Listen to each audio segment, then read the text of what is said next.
E-commerce has been pretty much the most hotly discussed topic for last 3 years now. Whether it's been for good reasons, whether, it's always makes the headline, whether it's the fundraise, whether it's founders exiting, founders entering, big names, big money, right? But for us, when we think of e-commerce, it is the most as well as least understood topic among startup founders. And I thought that I would take 15 minutes to explain what really e-commerce is in India and what makes it click and why is it so big, right?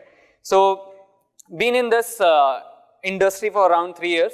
We used to do what Mohan explained, that we were largely started off as passionate founders wanting to solve something in the pre-owned space, right? Solving the problems of, plenty.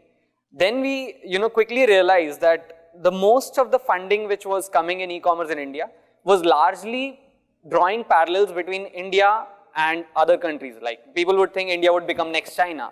People would think India would become next US. And hence, large amounts of money was poured in big names like Flipkart and Amazon. But as the industry has evolved, I think it's a well understood topic now that India is going to be India. India is not going to be China. India is not going to be America. And there is something unique about India which the industry knows, and I would love to share some of that, right? So, if you really look at India, India is actually 3 Indias. There is the Indian elite, which is just top 72 million people out of 1.3 billion people in India. These are typically have an income of over $18,000 in a year. Then there are the Indian aspirers, which is a large chunk of maybe around 500 million population in India, which has an income of around $3,000 to $18,000. A lot of us today and a lot of our relatives in the kind of towns that we are from would fall in this category, which is the middle class. And India 3 is the strugglers, people who have just kind of, got into a working stability kind of a mode, and their income is still really, really low. It's like less than $3,000 in India, which makes really small space for discretionary spend, like shopping, right? So largely, whatever you have heard about e-commerce, whatever the success story of Amazon and Flipkart has been for last 3 years, it has been the top, which is the elite and affluent of the cities, the top 20 cities, maybe top 30 cities in India, right? And the story from now is going to be mostly dictated by the next 500 million people who are rapidly coming online because of smartphone penetration, because of internet penetration, and they really are looking for opportunities to shift their spend from offline to online. So we really need to understand what does this, India 2 or where do they shop currently, right? So mostly when you talk about fashion and lifestyle, which is the domain where Elastic works, these people currently, even in 2018, yes, they currently shop offline. There's no surprises there. You would know your friends, you would know your, girlfriends or sisters who would still go to, let's say, Sarojini Nagar or Karol Bagh and Kamla Park, and then, they would shop from there and they would really, really love it. And why does that happen? Because they really love the experience of having to get a bargain. They're value conscious. They don't care about brands. They really don't care about labels, right?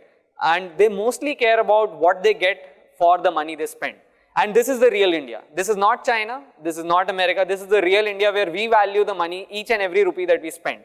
And if you look at the kind of options available for these people to shop online, if you ever happen to go to any advertisement or any homepage of any of the top e-commerce companies, all what you will see is brands with a discount, right? So you would see at Myntra, Nike, Adidas at 50%. If you go to Flipkart, you'll see all the top 10 brands at 30%. But is that what really India 2 wants? Is that really what people want to shop for? And unsurprisingly, the answer is no.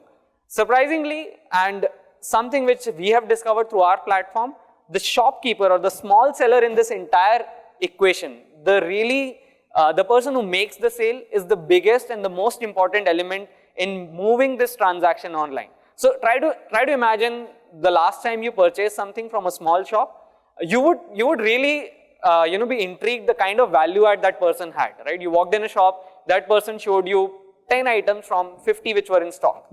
That person convinced you to buy one of those 10 items. That person suggested you that, this will look good on you or this might not fit you. That is the person who actually made you convert into buying. And in many cases, that is the single person running that organization or that shop.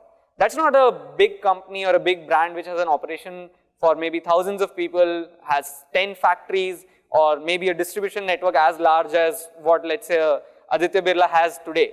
That person is, in the end, a small retailer who connected with you, who pretty much understood your needs and then made that sale. And that's exactly how India too shops. And our job as a company is that we brought these local markets, these local sellers, these small-time individual sellers who maybe have a business of 1,000th of the scale of a biggest brand selling on Flipkart. We brought these people online.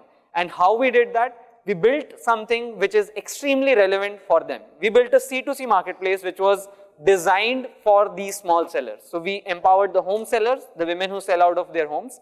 We empowered the designers who design small time and probably have a business, a small business of maybe around a turnover of 30 to 40,000 a month, right? That's the kind of scale we are talking about. We empowered the reseller, who's nothing but a trader who curates good products, who goes to these local markets and then shops her favorite items and hence resells them. We empower the social media seller who is currently using Instagram, who's using Facebook, or who's using WhatsApp to sell online. And we also empower small shop owners, right? These are the segment of people which help us bring e-commerce, which is the kind of products which India too wants to buy online, right?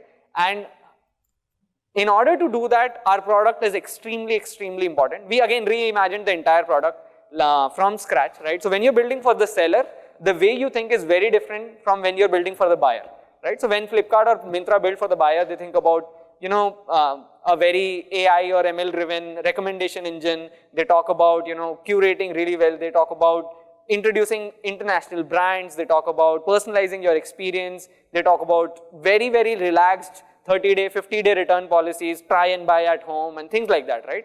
But when you think from a seller point of view, you really think about what makes them successful.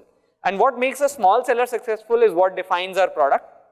So for us, at any point of time, even today, we are probably, from a scale point of view, we are not even close to where Myntra is right now, but we stock or we curate collectively because of crowd curation, we curate more than 2 million styles. And Myntra at any point of time would have, let's say, 400,000 styles. And there is a big difference for that, right? Because these styles are contributed by the long tail sellers, which is currently around 30 to 40,000 sellers. And on Myntra, there are 3,000 brands. So that is where the real long tail variety comes online, and that is where India too shops.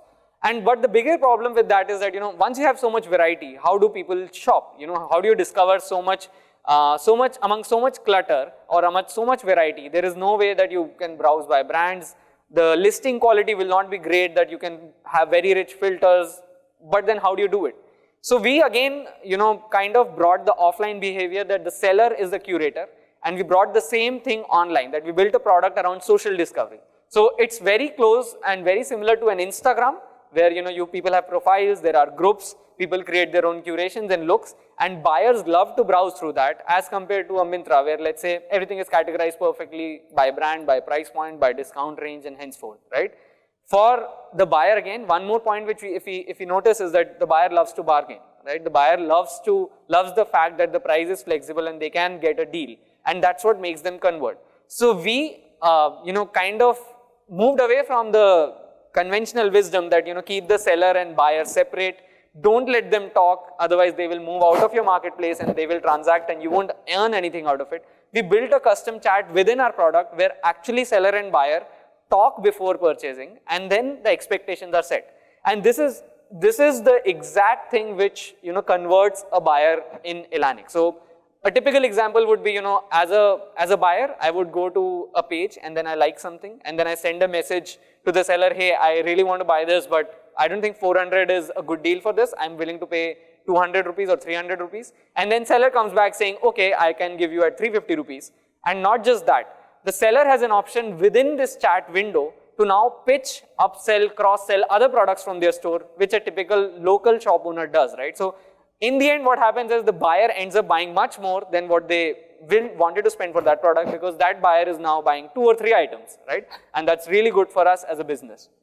The fourth thing is, in this whole world of C2C, where largely we are used to products like OLX, we are used to products where, you know, there are no assurances, you're pretty much on your own, and you have to really take the things on face value and risk it whenever you are buying something online. We actually bought assurances. So we We integrated the entire transaction on Elastic and made it easy for both the buyer and seller. The transaction still happens on Elastic. You get the same tracking details, you get the same money protection, you get the same return periods as you would on e-commerce, but for these small sellers as well. That is again a very big differentiator in our product, which helps us grow.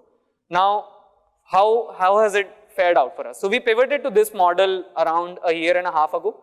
Before that, we were doing something else like Mohan described.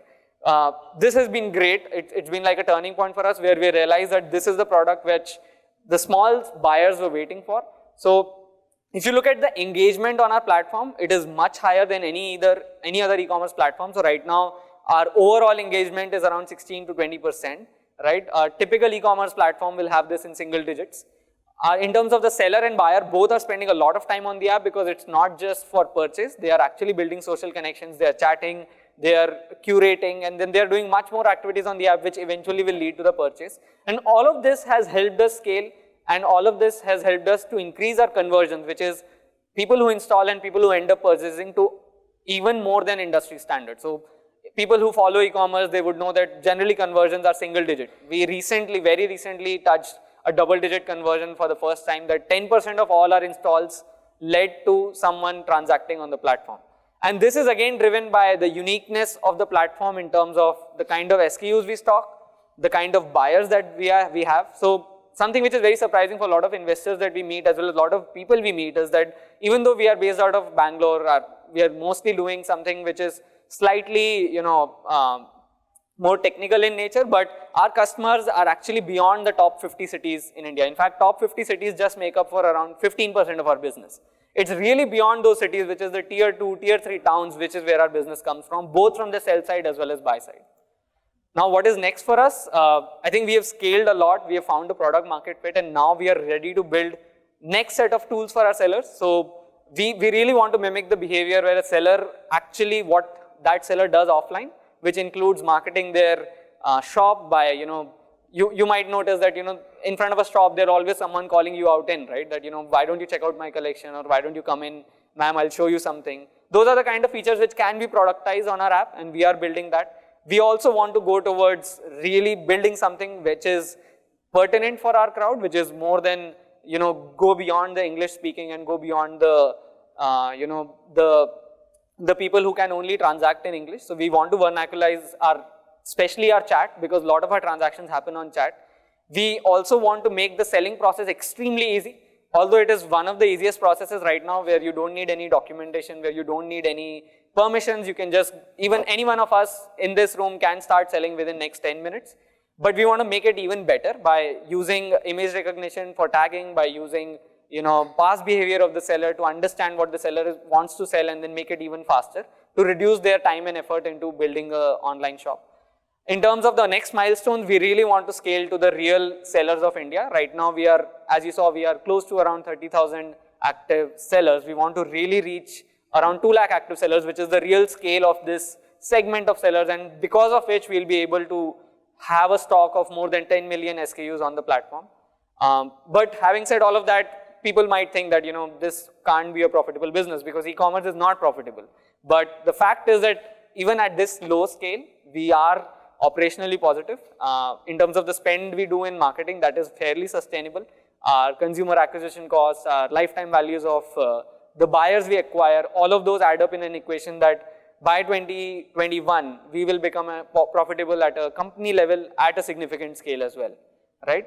Now, in terms of how our association with DigitalOcean has been, frankly speaking, it's like a co-op game for us, right? So if any one of you have played a co-op game, it's like, when we started off, that is when DigitalOcean launched their Bangalore services.